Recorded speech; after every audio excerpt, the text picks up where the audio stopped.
নাগর্নো Karabakh অঞ্চলের কর্তৃত্ব নিয়ে আজারবাইজান ও আর্মেনিয়ার মধ্যকার রক্তক্ষয়ী সংঘর্ষ অবিলম্বে বন্ধের আহ্বান জানিয়েছেন রাশিয়ার প্রেসিডেন্ট ভ্লাদিমির পুতিন ও ফ্রান্সের প্রেসিডেন্ট ইমানুয়েল ম্যাক্রঁ।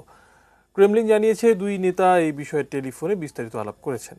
এর আগে সংঘর্ষে তুরস্কের ভূমিকার সমালোচনা করেন ম্যাক্রঁ। তিনি বলেন, তুরস্ক যে যুদ্ধাবস্থা তৈরি করেছে তা নাগর্নো কারাবাখ পুনর্দখলে আজারবাইজানকে উস্কে দিচ্ছে। রোববার থেকে শুরু হওয়া আজারবাইজান আর্মেনিয়া সংঘর্ষে পর্যন্ত প্রায় ১০০ জন নিহত হয়েছে।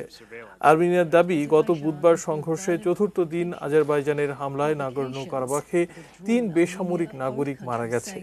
এর আগে আলোচনার জন্য আর্মেনিয়া ও আজারবাইজানের প্রতি আহ্বান জানান রুশ পররাষ্ট্রমন্ত্রী সের্গেই লেভরভ।